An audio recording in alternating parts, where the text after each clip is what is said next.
இந்த இறைவார்த்தை பகுதியில தான் நான் பார்க்கின்றோம், எனிமி, எதிரி, அழகை நமக்கு கொண்டு வருகிற முக்கியமான 2 விடயங்கள்.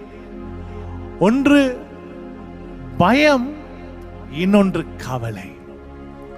நம்முடைய வாழ்க்கையிலே நம்முடைய சூழ்நிலைகளை பார்த்து நம்முடைய எண்ணங்களுக்குள்ளே ஒரு பயத்தை கொண்டு வருவான் அழகை. அந்த பயத்தை கொண்டு வந்து இனி உன்னால் முடியாது, உன்னால் நடக்காது, இது உனக்கு நிறைவேறாது என்று சொல்லி உன்னை கவலைக்குள்ளாக்குவான். ஆனால் ஆண்டவர் சொல்லுகிறார், நீ அஞ்சாதே, நீ கவலைப்படாதே, அஞ்சாதே, நீ கவலைப்படாதே, துணிந்து நில், வேறுகொள். ஏனென்றால் ஆண்டவர் நமக்கு பதில் கொடுக்கிறார். உன் கடவுளும் ஆண்டவருமாகிய நான் நீ செல்லுகின்ற இடமெல்லாம் உன்னோடு இருப்பேன். Praise the Lord. ஆண்டவர் நம்மளோடு இருக்கிறார். இதுதான் இன்றைக்கு நமக்கு கொடுக்கிற செய்தி. நீ என்ன சூழ்நிலையில் நின்றாலும் அந்த சூழ்நிலைகளை மாற்றுகிற ஆண்டவரோடு நாம் ஒவ்வொருவரும் இருக்கிறோம். விடுதலை பயணம் 33:14 நமக்கு அதை அழகாய் சொல்லுகிறது.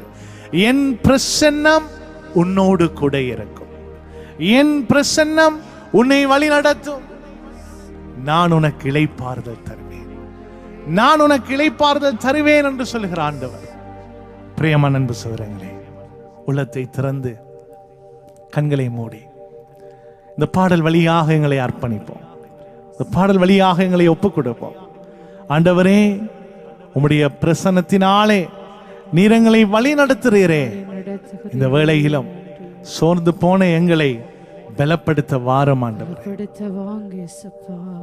உம்முடைய உற்சாகத்தின் ஆவியினால் எங்களை நிரப்ப வாரும் ஆண்டவரே. உம்முடைய வல்லமையினாலே எங்களை நிரப்ப வாரும் ஆண்டவரே.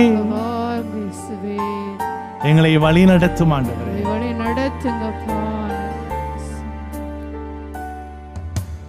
உம் பிரசன்னம் நாடி வந்தே, கிருபையினா நோக்கிடுமே. உம் பிரசன்னம் நாடி வந்தே, கிருபையினா நோக்கிடுமே. உம் இரத்தத்தால் என்னை கழுவிடுமே. உம் பிள்ளையாய் என்னை மாற்றி